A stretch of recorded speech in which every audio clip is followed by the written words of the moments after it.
லௌதேத்தூர் இயேசுஸ் கிறிஸ்துஸ். இயேசு கிறிஸ்துவுக்கு புகழ். தமிழ் கூறும் நல்லுலகில் வாழும் அனைத்து அன்புள்ளங்களுக்கும் வத்திக்கான் வானொலியின் வணக்கம்.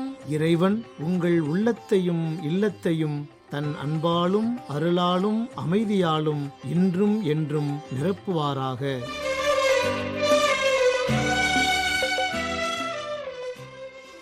அன்பு நேயர்களே, இன்றைய நம் ஒளிபரப்பில் இடம்பெற இருப்பன தடம் தந்த தகைமை மற்றும் பல் சுவை.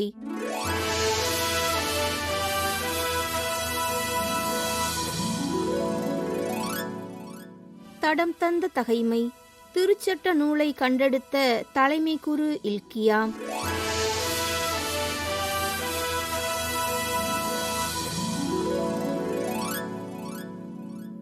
தலைமை குரு இல்கியா எழுத்தன் சாப்பானை நோக்கி, ஆண்டவரின் இல்லத்தில் ஒரு சட்ட நூலை கண்டெடுத்தேன் என்று சொல்லி அந்நூலை சாப்பானிடம் கொடுக்க அவனும் அதை படித்தான். பின் எழுத்தன் சாப்பான் அரசரிடம் வந்து பதில் மொழியாக, அரசே, அடியார்கள் கோவிலில் கிடைத்த பணத்தை சேகரித்து ஆண்டவரின் இல்லத்தில் வேலை செய்வோரின் மேற்பார்வையாளரிடம் கொடுத்து விட்டனர் என்று சொன்னான்.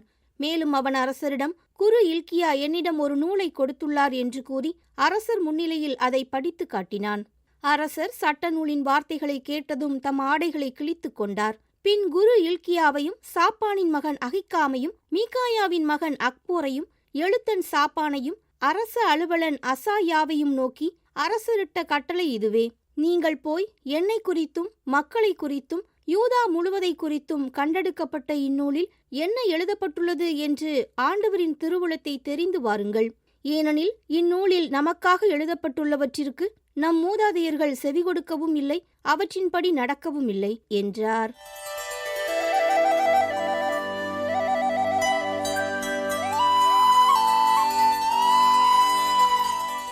பல் சுவை.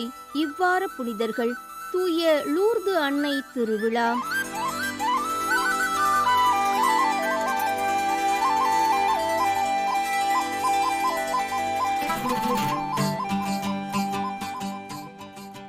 அன்பு நேயர்களே, பொதுக்காலத்தின் 5ஆம் ஞாயிற்றில் அடியெடுத்து வைத்திருக்கும் நாம் இன்றைய நம் பல்சுவை நிகழ்ச்சியில் இவ்வார புனிதர்களான புனித ஸ்கொலாஸ்திகா, தூய லூர்து அன்னை, புனித அப்போலோனியா, புனித கேத்தரின் ரீச்சி, புனித வேலண்டின் ஆகியோர் குறித்து காண இருக்கின்றோம். அன்னையே லூர்து அன்னையே, உம் திருத்தலம் ஓடி வந்தோ.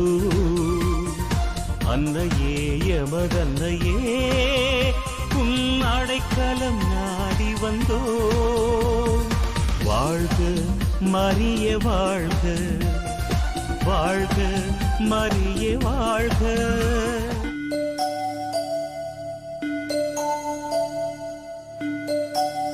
பிப்ரவரி 10 புனித ஸ்கொலாஸ்டிகா.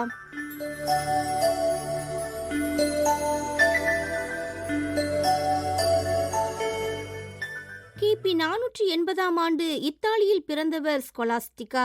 இவருடைய உடன் பிறந்த சகோதரர் தூய பெனடிக்ட் எனப்படும் ஆசிர்வாதப்பர். ஸ்கொலாஸ்டிகாவும் ஆசிர்வாதப்பரும் இரட்டை குழந்தைகள். கொலாஸ்தியாவின் குடும்பம் மிக வசதியான குடும்பம். பெற்றோரின் இறப்புக்கு பிறகு எல்லாவற்றையும் விற்று ஏழைகளுக்கு கொடுத்துவிட்டு மோந்தே கசினோ என்ற இடத்தில் இருந்த ஒரு துறவற மடத்தில் துறவியாக சேர்ந்தார். இவருடைய சகோதரர் ஆசிர்வாதப்பரோ ரோம் நகருக்கு சென்று மேற்படிப்பை கற்றுக்கொண்டு சுபியாகோவு எனும் இடத்தில் துறவற சபையை நிறுவினார். இது ஸ்கொலாஸ்டிகா இருந்த துறவற மடத்திற்கு வெகு அருகில் இருந்தது. ஸ்கொலாஸ்டிகாவும் ஆசிர்வாதப்பரும் ஒருவர் மற்றவர் மீதான சகோதர பாசத்தில் மிகச் சிறப்பாக வளர்ந்து வந்தார்கள்.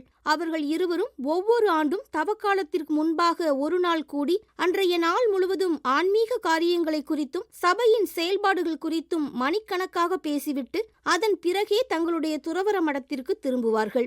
இப்படி ஒருமுறை அவர்கள் இருவரும் பேசிக் கொண்டிருந்த போது அவர்கள் இருவரும் பிரிந்து போக வேண்டிய மாலை நேரம் வந்துவிட்டது. ஸ்கொலாஸ்டிகாவுக்கோ தன்னுடைய சகோதரனை விட்டு பிரிய மனமில்லை.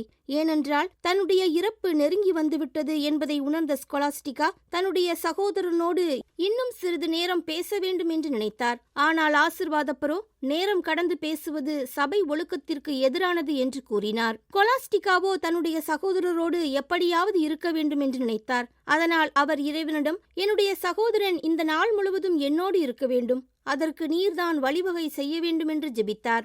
இவ்வாறு அவர் ஜெபித்த சில நிமிடங்களில் இறைவன் இடியுடன் கூடிய மழை பெய்யச் செய்தார். அதைக் கண்ட ஆசீர்வாதப்பர் அவரிடம், என்ன காரியம் செய்தாய்? எதற்காக இப்போது மழைக்காக ஜெபித்தாய்? நாம் இருவரும் இப்படி நேரம் கடந்து இங்கேயே இருப்பது நம்முடைய சபை ஒழுக்கத்திற்கு எதிரானது என்பது உனக்கு தெரியாதா என்றார். அதற்கு ஸ்கொலாஸ்டிகா அவரிடம், என்னுடைய இறப்பு நெருங்கி வருவதை நான் உணர்ந்தேன். அதனால் நீ என்னோடு இருக்க வேண்டும் என்று நினைத்தேன். இதை நான் உன்னிடத்தில் சொன்னபோது நீ அதற்கு செவிமடுக்கவில்லை. ஆனால் இறைவன் என்னுடைய குரலுக்கு செவிமடுத்தார் என்று கூறினார். இவ்வாறு அவர் சொன்னதை கேட்ட பின்பு ஆசீர்வாதப்பரால் ஒன்றும் பேச முடியவில்லை. அதன் பிறகு அந்த நாள் இரவு முழுவதும் ஆன்மீக காரியங்களை குறித்து இருவரும் பேசினார்கள். பொழுது விடிந்ததும் இருவரும் தங்களுடைய துறவற மடத்திற்கு திரும்பிச் சென்றார்கள். இதற்கு பின் ஒரு சில நாட்கள் கழித்து ஆசீர்வாதப்பர் தன்னுடைய துறவற மடத்தில் இருந்த ஆலயத்தில் ஜெபித்துக் கொண்டிருந்த போது ஸ்கொலாஸ்டிகாவின் ஆன்மா புறா வடிவில் விண்ணகத்திற்கு ஏறிச் சென்றதை உணர்ந்தார். எனவே அவர் தன்னுடைய சகோதரி இறந்துவிட்டார் என்பதை உணர்ந்து அவர் இருந்த துறவற மடத்திற்கு சென்று அவரை நல்லடக்கம் செய்தார். 543ஆம் ஆண்டு ஸ்கொலாஸ்டிகா இறந்தார். குருவி போல எம்மை அனுதினம் காப்பவளே, உம்மை அண்டி வருவோர்க்கெல்லாம் உமதன்பை பொழிபவளே, உம்மை அண்டி வருவோர்க்கெல்லாம் உமதன்பை பொழிபவளே.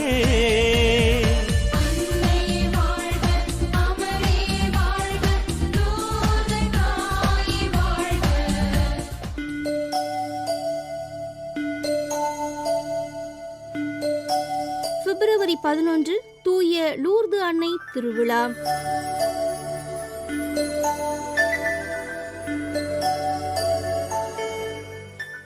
ஆயிரத்து 850ஆம் ஆண்டு வரை பிரான்சில் இருக்கும் லூர்து நகர் ஒரு சாதாரண நகர்தான். அங்கே வாழ்ந்த மக்கள் அனைவரும் ஏழை எளியவர்கள்தான். லூர்து அன்னை காட்சி கொடுத்த பெர்னதத் என்ற சிறுமியும் கூட ஒரு சாதாரண ஆடு மேய்க்கும் ஏழை குடும்பத்தைச் சேர்ந்த ஒரு பெண்மணிதான். அப்படிப்பட்ட ஒரு சாதாரண 14 வயது மதிக்கத்தக்க சிறுமிக்குத்தான் 1858ஆம் ஆண்டு பிப்ரவரி 11ஆம் தேதியிலிருந்து ஜூலை 16ஆம் தேதி வரை பிரனீஸ் என்ற மலையில் உள்ள மசபேல் குகையில் 18 முறை அன்னை மரியா காட்சி கொடுத்தார். முதல் 3 காட்சிகளில் மரியன்னை பெர்னதத் என்ற அந்த சிறுமியிடம் எதுவும் பேசவில்லை. வானத்திலிருந்து ஒளிமயமான பெண்ணாக வெள்ளை நிற உடையில் நீல நிற இடைக்கச்சையுடன் அச்சிறுமிக்கு காட்சியளித்தார். இக்காட்சியானது பெர்னதத்தோடு ஆடு மேய்த்து கொண்டிருந்த சிறுமிகளுக்கு கிடைக்கவில்லை. அவர்கள் ஏதோ ஓர் ஒளி தோன்றி மறைவதைத்தான் பார்த்தார்கள். பெர்னதத் மட்டும்தான் அந்த அற்புத காட்சியை கண்டாள். 9ஆம் முறையாக மரியன்னை பெர்னதத்துக்கு காட்சி கொடுக்கும் போது அவளிடம் மசபேல் குகைக்கு முன்பாக ஓரிடத்தில் கைகளை வைத்து தோண்டுமாறு கேட்டுக்கொண்டார். பெர்னதத்தும் அங்கே தோண்டிய போது தண்ணீர் மெதுவாக வர ஆரம்பித்தது. ஆனால் அத்தண்ணீர் தெளிவில்லாமல் இருந்தது. அடுத்த 24 மணி நேரத்திற்குள் அத்தண்ணீர் வற்றாத ஜீவநதியாக பிறப்பெடுத்தது. ஏறக்குறைய 160 ஆண்டுகளுக்கு பிறகும் அந்த ஜீவ ஊற்று வற்றாமல் ஓடிக்கொண்டிருக்கிறது. 13ஆம் முறையாக மரியன்னை பெர்னதத்துக்கு தோன்றிய போது அவ்விடத்தில் தனக்கு ஓர் ஆலயம் கட்டுமாறு கேட்டுக்கொண்டார். உடனே சிறுமி தன்னுடைய பங்கு தந்தையான பெயர்மேல் என்பவரை சந்தித்து இச்செய்தியை சொன்னார். தொடக்கத்தில் சிறுமி கூறிய செய்தியை நம்பாத அவர் அதன் பின் நம்ப ஆரம்பித்தார். 16ஆம் முறையாக மார்ச் 25ஆம் நாள் கப்ரியேல் அதிதூதர் மரியாவுக்கு மங்கள வார்த்தை சொன்ன நாளன்று மரியன்னை காட்சி கொடுத்தபோது அவ்விடத்தில் ஊரே கூடியிருந்தது. அப்போது அங்கே கூடியிருந்தவர்கள் பெர்னதத்திடம் அவருடைய பெயர் என்ன என்று கேட்கச் சொன்னார்கள். அச்சிறுமி அப்படியே கேட்க, நாமே அமல உற்பவம் என்று பதிலுரைத்தார் அன்னை மரியா. உடனே மக்கள் அனைவரும் மகிழ்ந்து ஆரவாரம் செய்தார்கள். ஏனென்றால் அதற்கு 4 ஆண்டுகளுக்கு முன்பாகத்தான், அதாவது 1854ஆம் ஆண்டு டிசம்பர் 8ஆம் நாள்தான் திருத்தந்தை 9ஆம் பத்திநாதர் மரியா அமல உற்பவி என்ற விசுவாச பிரகடனத்தை அறிவித்திருந்தார். இப்போது மரியாவே தன்னை நாமே அமல உற்பவம் என்று சொல்லியதால் திரு அவையின் விசுவாச சத்தியத்தை மரியாவின் கூற்று உறுதி செய்துவிட்டது என்பதை நினைத்து அவர்கள் மிகவும் மகிழ்ச்சியடைந்தார்கள். மரியன்னை பெர்னதத் என்ற அந்த சிறுமிக்கு அதன் பிறகும் காட்சியளித்தார். அப்போதெல்லாம் மரியா அச்சிறுமியிடம் குருக்களுக்காக ஜெபியுங்கள், பாவத்திற்காக பொருத்தனை செய்யுங்கள் என்று கேட்டுக்கொண்டார். மேலும் பெர்னதத்திடம், நான் உனக்கு காட்சி தந்ததனால் உனக்கு துன்பங்கள் இல்லாமல் இருக்கப் போவதில்லை. இந்த மண்ணுலக வாழ்வில் உனக்கு துன்பங்கள் உண்டு, ஆனால் விண்ணுலகில் உனக்கு பேரானந்தம் உண்டு என்று சொல்வார். பெர்னதத் என்ற அந்த சிறுமி அருள் சகோதரியாக மாறி இறக்கும் வரைக்கும் பல துன்பங்களை சந்தித்தார் என்று அவருடைய வாழ்க்கை வரலாற்றிலிருந்து நாம் கற்றுக்கொள்கிறோம். இன்றைக்கும் லூர்து நகரில் எத்தனையோ புதுமைகள், அதிசயங்கள் நடந்து கொண்டுதான் இருக்கின்றன. மகிமையினை குதூகலமாக பாடிடுவோம். லூர்து அன்னையின் மகிமையினை குதூகலமாக பாடிடுவோம். லூர்து அன்னையின் திருத்தலத்தை குடும்பமாய் இணைந்து நாடிடுவோம். வாழ்க வாழ்க வாழ்க லூர்து அன்னையே, எமக்காய் என்றும் வேண்டும் இறைவனின் கொடையே.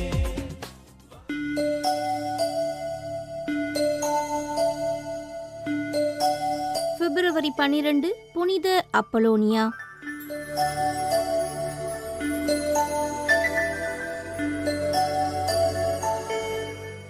புனித அப்பலோனியா அலெக்சாந்திரியா நாட்டில் ரோமானிய பேரரசர் டேசியஸ் என்பவருடைய ஆட்சி காலத்தில் கிறிஸ்தவர்களுக்கு எதிரான கலகத்தின் போது உள்ளூர் கிளர்ச்சியாளர்களால் துன்புறுத்தப்பட்ட கிறிஸ்தவ கன்னியர்களுள் ஒருவராவார். துன்புறுத்தலின் போது இவருடைய பற்கள் வலுக்கட்டாயமாக பிடுங்கப்பட்டன. இதன் காரணமாக பல் மருத்துவம், பல் நோய்களால் துன்புறுவோர் மற்றும் இன்ன பிற பல் பிரச்சனைகளால் துன்புறுவோருக்கு இவர் பாதுகாவலராக திகழ்கின்றார். கிறிஸ்தவ வரலாற்று ஆசிரியர்களின் கூற்றின்படி பேரரசன் பிலிப் ஆட்சியின் கடைசி ஆண்டில் அலெக்சாந்திரியா கவிஞர் அலெக்சாந்திரியாவில் கிறிஸ்தவர்களுக்கு எதிரான கலகங்கள் உச்சத்தை எட்டும் என்றும் நாடே இரத்த களரியாகும் என்றும் இறைவாக்கு கூறினார். அதன்படியே கிறிஸ்தவர்களுக்கு எதிரான துன்புறுத்தல்கள் நிகழ்ந்தன. அதனை ஆட்சியாளர்களாலேயே அடக்க இயலாமல் போனது. அலெக்சாந்திரியாவின் ஆயர் தயோனிசிஸ் அந்தியோக்கியாவின் ஆயர் பபியாசுக்கு எழுதிய கடிதம் ஒன்றில் தமது மக்கள் எவ்வாறெல்லாம் துன்புறுத்தப்பட்டார்கள், எவ்வாறெல்லாம் அவர்களது வீடுகள் உள்ளிட்ட உடைமைகள் சூறையாடப்பட்டன என்பவற்றை விளக்கி எழுதியிருந்தார். பெண் திருத்தொண்டரான அப்பலோனியாவை பிடித்து பெண்ணென்றும் பாராமல் அடித்து துன்புறுத்தினர். அவரது பற்கள் முழுவதையும் உடைத்து பிடுங்கினர். இன்னும் பல கன்னியரையும் அவரையும் நகருக்கு வெளியே அமைத்திருந்த விறகு குவியலின் அருகே இழுத்துச் சென்று விறகு குவியலுக்கு தீ மூட்டினர். இறைவனுக்கு எதிரான வார்த்தைகளை சொல்லச் சொல்லி வற்புறுத்தி கிறிஸ்துவுக்கு எதிராக வசை பேசவோ அல்லது அவர்கள் வழிபடும் வேற்று தெய்வங்களை போற்றி புகழவோ வற்புறுத்தினர். இல்லையென்றால் உயிருடன் தீக்கிரையாக்குவதாக பயமுறுத்தினர். அப்பலோனியா கண்ணிமைக்கும் நேரத்தில் கொழுந்து விட்டெறியும் தீக்குள் குதித்து தனது உயிரை கிறிஸ்துவுக்காக அர்ப்பணித்தார்.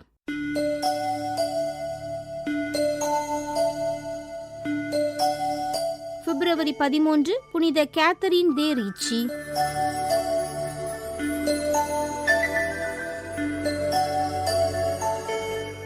ஆயிரத்து 522 ஆண்டு ஏப்ரல் 23 அன்று இத்தாலி நாட்டில் பிளாரன்ஸ் நகரில் அருகில் ரொமோலா எனும் இடத்தில் பிறந்தவர் கேத்தரின் தே ரீச்சி. இவருடைய பெற்றோர்கள் பியர் பிரான்சிஸ்கோ தி ரீச்சி மற்றும் கேத்தரின் ஆவர். இவருக்கு இவரின் பெற்றோர் அலெக்சாந்திரா லக்ரசியா என்று பெயர் வைத்தார்கள். சிறு வயதிலேயே தனது தாயை இழந்த அலெக்சாந்திரா லக்ரசியா என்பவருக்கு பியமேத்தா தே செட்டோ என்பவர் வளர்ப்பு தாயாக இருந்து வளர்த்தார். சிறுவயது முதலே ஜெபம் செய்வதில் அதிக விருப்பம் கொண்டிருந்த அலெக்சாந்திரா தெய்வ குழந்தை போலவே வாழ்ந்தார். இதை அறிந்த வளர்ப்பு தாய் இன்னும் அதிக அக்கறை எடுத்துக்கொண்டு அவரை அன்புடன் வளர்த்தார். அலெக்சாந்திராவிற்கு 13 வயது நடந்தபோது வீட்டிற்கு அருகில் இருந்த மடத்தில் இவருடைய தந்தை இவரை கொண்டு போய் சேர்த்து விட்டார். அம்மடத்தில் அலெக்சாந்திராவின் அத்தை அருள் சகோதரியாக இருந்தார். மடத்தில் கல்வி கற்றுக் கொண்டிருந்த போது இறைவன் தன்னை மேலான பணிக்கு முன் குறித்துள்ளார் என்பதை அறிந்து 14ஆம் வயதில் புனித வின்சென்டின் சாமிநாத துறவர இல்லத்தில் சேர்ந்தார். 1536 வார்த்தைப்பாடு கொடுத்து கேத்தரின் என்ற தம்முடைய தாயின் பெயரை தமது பெயராக எடுத்துக்கொண்டார். 4-5 ஆண்டுகள் கேலி பேச்சுகளாலும் துன்புறுத்தல்களாலும் மிகவும் அவதிப்பட்டார். ஏனெனில் காட்சி வழியாக கடவுளின் பிரசன்னம் உணர்ந்த இவர் யாராலும் எளிதில் புரிந்து கொள்ள முடியாத வரங்களுடன் விளங்கினார். இவரின் வழிகாட்டுதல்கள் தேடி அரசர்கள், ஆயர்கள், கர்தினால்கள், பொதுநிலையினர் என பலர் வர ஆரம்பித்தனர். அவர்களை தமது ஆன்மீக குழந்தைகள் என்று அன்பொழுக அழைத்து மகிழ்ந்து கடிதங்கள் வாயிலாகவும் ஆன்மீக வழிகாட்டியாக அவர்களுக்கு விளங்கினார். 1542 ஆண்டு பிப்ரவரி மாதம் இயேசு கிறிஸ்துவின் திருப்பாடுகளை தன்னிலை மறந்த ஆனந்த வெளியில் கண்டுகளித்தார் கேத்தரின். ஒவ்வொரு வாரமும் வியாழக்கிழமை பிற்பகல் 4 மணி முதல் வெள்ளிக்கிழமை பிற்பகல் அதே நேரம் வரை இக்காட்சியானது அவருக்கு வழங்கப்பட்டது. இயேசுவின் பாடுகள் வழியாக அவரின் பாடுகளை தாமும் அனுபவித்து இயேசுவிற்கு ஆறுதல் சொன்னார் கேத்தரின். இந்நிகழ்வை பார்க்க ஒவ்வொரு வாரமும் கூட்டம் அலைமோதியதால் உடனிருந்து மற்ற அருள் சகோதரிகளால் மீண்டும் வேதனைக்குள்ளானார். கடைசியில் இந்நிகழ்வை நிறுத்திடுமாறு இறைவனிடம் கேத்தரின் வேண்ட, அதன்படி தொடர்ந்து 12 ஆண்டுகளுக்கு பின் இந்த ஆனந்த வெள்ளி அனுபவம் நின்று போனது.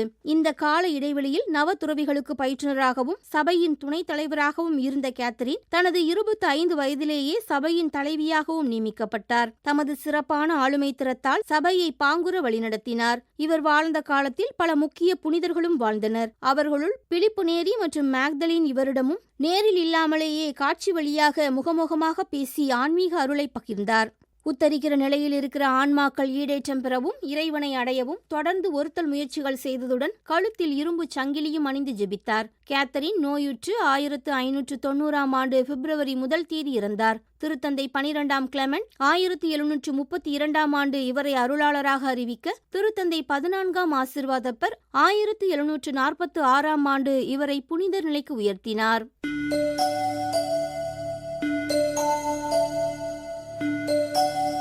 பிப்ரவரி 14 புனித வேலண்டைன்.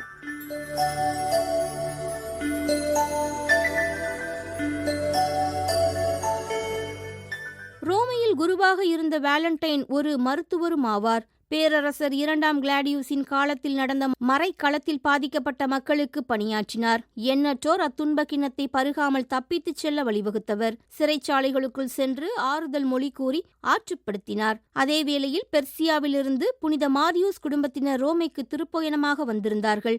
வந்தவர்கள் வேலண்டைன் செய்த அரும்பணிகளை பார்த்து சவால் நிறைந்த இப்பணிக்கு புனித மாரியூஸ் மற்றும் அவருடைய குடும்பத்தினர் அனைவருமே உதவியாக இருந்தார்கள்.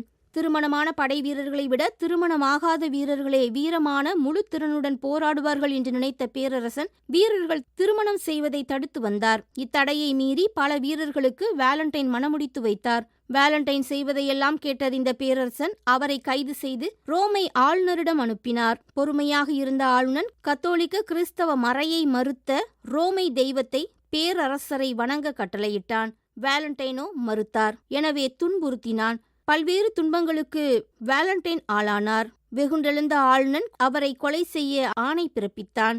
ஏறக்குறைய 270 ஆண்டு பிப்ரவரி 14 அன்று தலை வெட்டப்பட்டு கொலை செய்யப்பட்டார் வேலண்டைன். நகர வாயிலில் இருந்து 1/2 கிலோமீட்டர் தள்ளி இருந்த சுரங்க கல்லறையில் அவரது உடலை அடக்கம் செய்தார்கள். 4ஆம் நூற்றாண்டில் அந்த இடத்தை திருத்தந்தை 1ஆம் ஜூலியஸ் பூமிக்கு அடியில் பேராலயம் ஒன்று எழுப்பினார். அது திருத்தந்தை 1ஆம் ஹனோரியஸ் என்பவரால் 7ஆம் நூற்றாண்டில் புதுப்பிக்கப்பட்டது. காலப்போக்கில் காதலர்கள் தங்கள் பாதுகாவலராகவே வேலண்டைனை நினைத்து போற்றினார்கள்.